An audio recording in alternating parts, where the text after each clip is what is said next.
Welcome to our unique YouTube channel, A Body Like Bruce. Today we have come across a magazine article interview with Korean Grandmaster of Taekwondo Jhoon Rhee, former friend, perhaps student of the late great Bruce Lee, on training with Bruce Lee.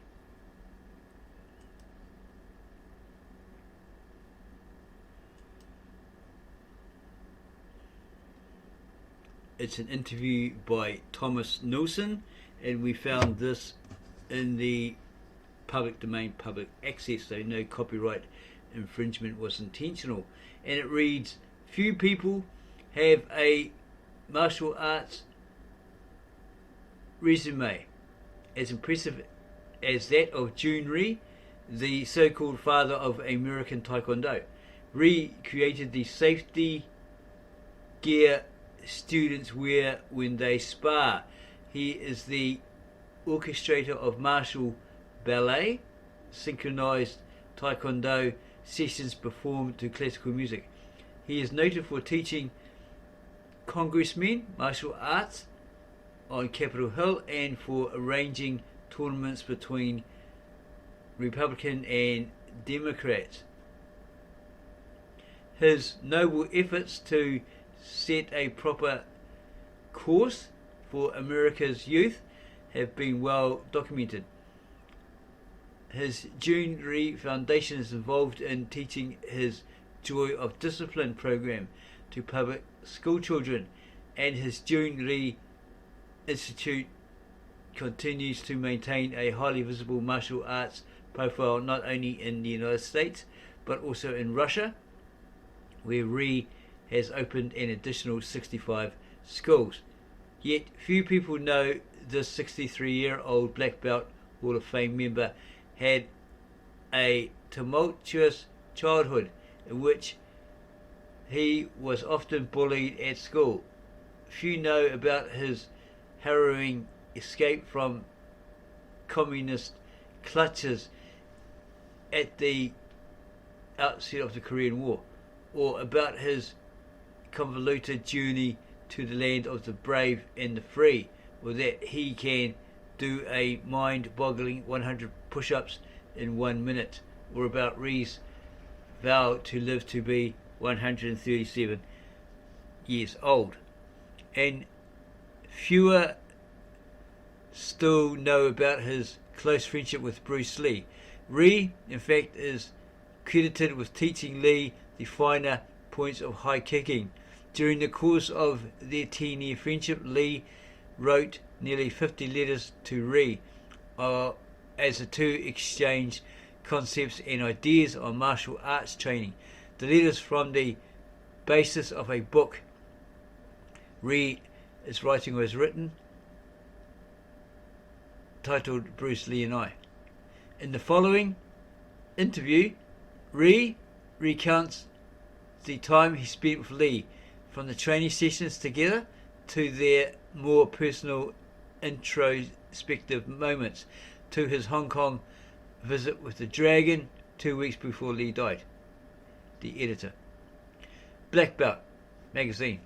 What prompted you to write a book about your friendship with Bruce Lee, Jhoon Rhee? About 2 years ago, this is prior to this magazine article, he went through all the letters that he had received from Bruce, and he just couldn't believe how much he had done for him. He didn't remember most of them. He doesn't remember most of them, but they were very interesting. Despite his young age, Bruce was already quite a philosopher, and Jhoon Rhee felt he really should share his true character with all of his fans. Black belt. Being the training fanatic that he was, it's hard to imagine when Lee had the time to take pen to paper. Rhee. Well, nobody's too busy for important things. I think it was very important to Bruce to keep us up a correspondence with his friends. He really valued his friends, and he was never too busy to write.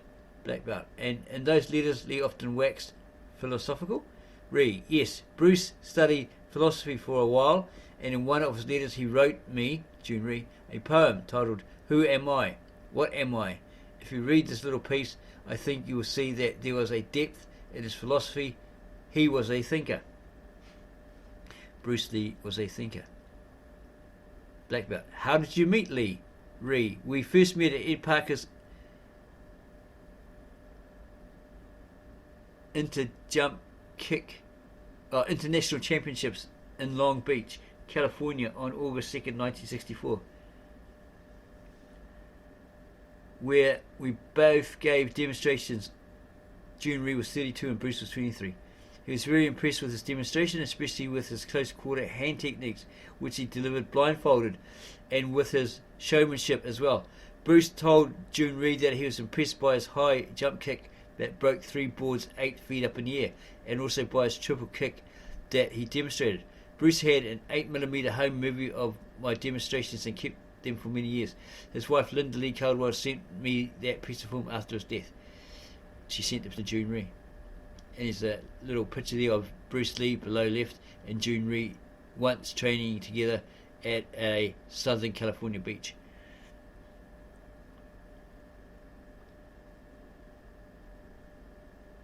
Jhoon Rhee and Bruce Lee continued to communicate primarily through the mail after Lee began his busy film career.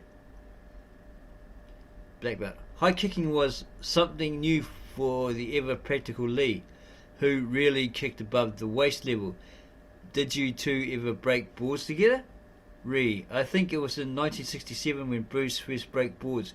He saw a lot of them lying around in my garage and told me that he would like to try them out. He had never broken a board before, but only a few months later, Bruce broke more boards than I did, or Jhoon Rhee did.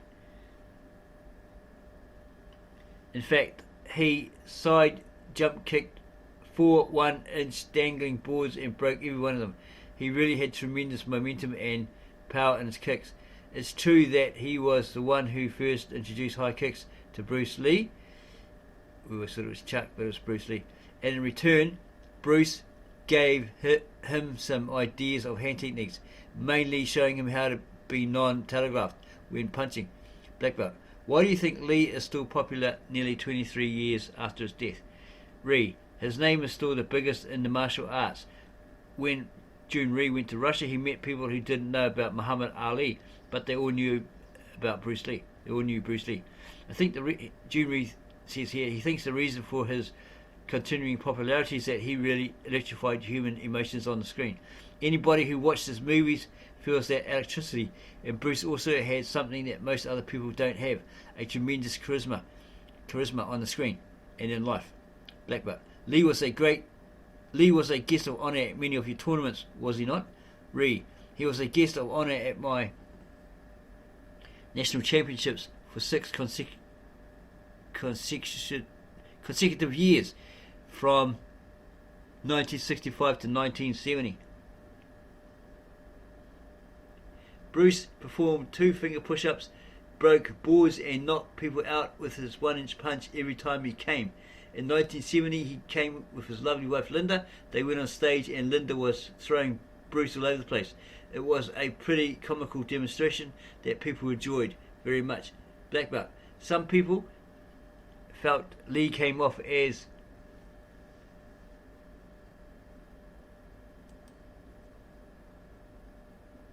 cocky. What do you think?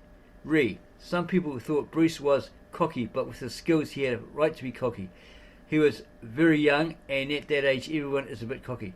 That attitude never bothered me, says Jhoon Rhee. In fact, I like Bruce's cockiness because he was never cocky in an ugly manner. His cockiness was quite cute. Most people really loved him, and those martial artists who didn't were probably just jealous of his skills. Black belt. Do you think Lee's attitude caused some people in the martial arts community to dislike him? Rhee. Well, you know, everybody has their own opinions, and yes, Bruce made some enemies, but Jhoon Rhee too made enemies. No one can ever please everyone. There are a number of people who didn't like Bruce. But when you are as frank as he was, or straight up, you cannot avoid offending people.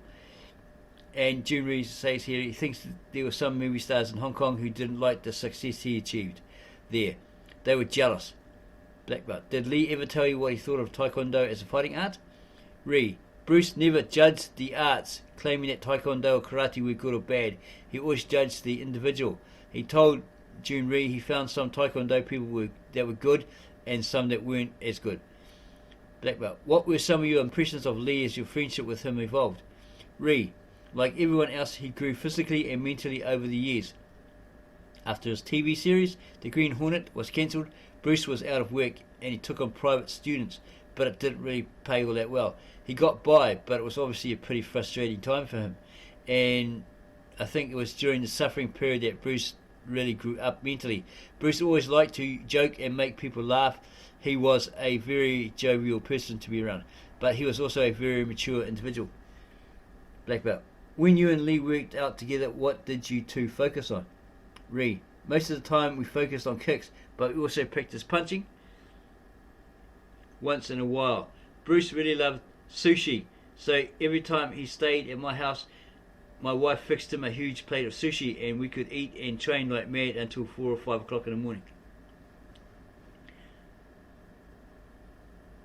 Black belt. What was the most significant thing you learned from training with Lee and vice versa? Rhee. I think the most important thing I learned from Bruce was his hand techniques, his non-telegraphic punch. The most important thing I taught Bruce Lee was probably my side kick. This is in fact a very difficult kick until you really know the finer mechanics of executing the kick. We really learned valuable things from each other. Black belt. Some of Lee's old acquaintances have suggested that at one point after training with some of his Wing Chun Kung Fu seniors during a trip to Hong Kong, he seriously considered giving up martial arts because he felt he had lost some of his speed and skill. Rhee. I really can't see him ever thinking about quitting the martial arts. No matter what happened when he met his old teachers or seniors, he had a martial arts soul. The martial arts was his life. Black belt. How fast were Lee's techniques? Rhee. Bruce was very fast, but more important was his excellent timing, his deceptiveness. Good timing is essential. Muhammad Ali was a good fighter not because of his speed, but because of his timing. Jhoon Rhee states, I really felt that Bruce valued good timing more than just speed. Black belt. Did you have any inkling that Lee would achieve the level of success he did? Rhee. I always knew Bruce would become a movie and martial arts superstar because he was a very charismatic person with a great sense of humour. He was very articulate and he was a very determined man. He was determined to become a superstar. And Jhoon Rhee states here he was actually sitting next to him when he wrote his My Definite Chief Aim in January 1969, in which Lee predicted he would become the first Oriental superstar in the United States. At that time, I really didn't question whether he would manage to achieve that his aim or not. I just knew that with his quality, talent, determination and commitment in martial arts, things would happen. I've never seen anybody that committed to martial arts. Whenever I visited him, he was always involved with something new, stretching, lifting, weights and so on. He didn't even stop when we were talking. Black belt. What are the biggest misconceptions people have about Bruce Lee? Rhee. Some people thought Bruce wasn't particularly friendly, but he was, especially when he liked somebody. Then he would give out his heart. If Bruce liked you, he would do anything for you within his power. Black belt. What do you think of Lee's movies? Rhee. They are the greatest. They are really electrifying. I was invited to the grand opening of Enter the Dragon, and the movie was out of this world. Black belt. How do you feel about martial arts movies in general? Rhee. I think some are good and some are not so good, but overall these movies, good or bad, have promoted the martial arts industry and they have created an awareness of the martial arts. I'm happy to see how far martial arts have come up in our society. The name Taekwondo is now a household name or word, not only in America but around the world. All in all, I feel that martial arts movies have done a good job of publicising the arts. Black belt. There are those who have labelled Lee a celluloid fighter, claiming he couldn't fight for real. What is your opinion? Rhee. I too have heard people who think Bruce wasn't a real fighter, but he really was.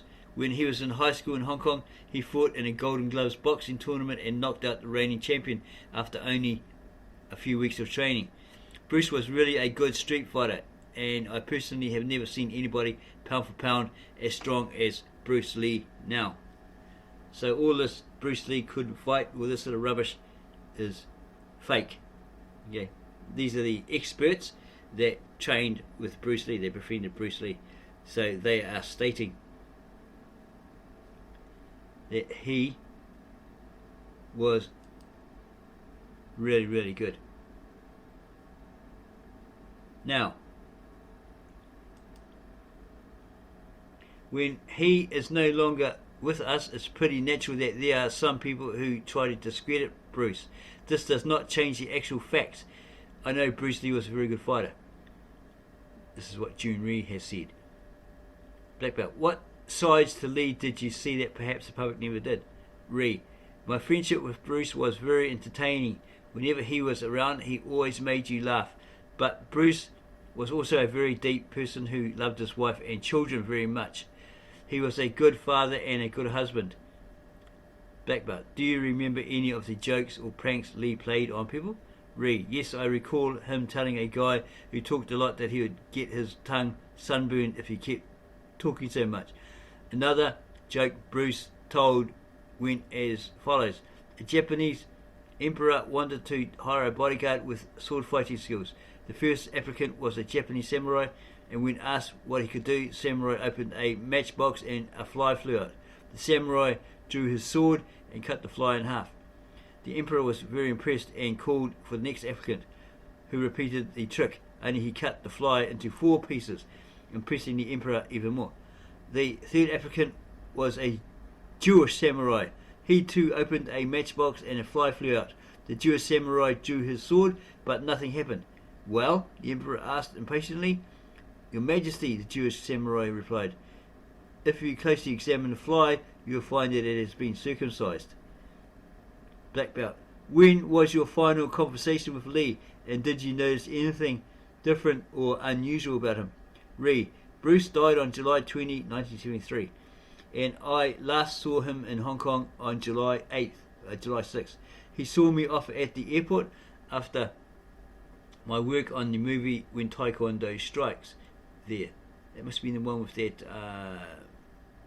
maybe not, no, it's not that other one, that lady from Enter the Dragon who played his sister. I don't think she was in that one.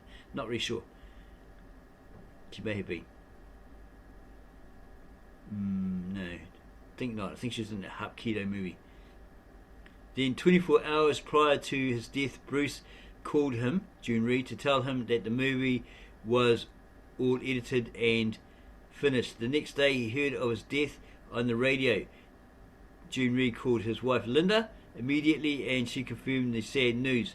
I think I was one of the last American people with whom Bruce spoke before he died. I never got the feeling that something was wrong with Bruce when we last met. He looked good, and when we spoke on the phone he sounded like a very happy man. Black belt. Lee reportedly collapsed several times in the year before his death. Did he discuss any of these incidents with you? Rhee. No, he never mentioned any of these collapses, but he was very concerned when he came to Los Angeles for a physical checkup that year. He was so proud of the results. He told me that the doctors told him he had the body of an 18-year-old. The test results made him very relieved, and when he heard the news of his death, when I heard the news of his death on the radio, I just couldn't believe it. I was shocked, and the loss to the whole world was terrible. Black belt. Did Lee reveal to you any of his plans for the future before he died? Rhee. He always wanted to become the greatest Asian star in the world, to be the #1 movie star. That was really his chief aim, and he used his martial arts to achieve his goal. About the interviewer, Thomas Nilsson. He is a Handen, Swedish-based freelance writer. That is the article, the interview by Jhoon Rhee about his friendship with Bruce Lee. We hope that you enjoyed it, though rather short. If you did, give us a like. Add your comments below the video. Subscribe to our channel. And then go share this video, though rather short, with all your family, friends and others who may be hardcore Bruce Lee fans. Thank you for taking the time to watch this, our latest video, created and uploaded to our channel.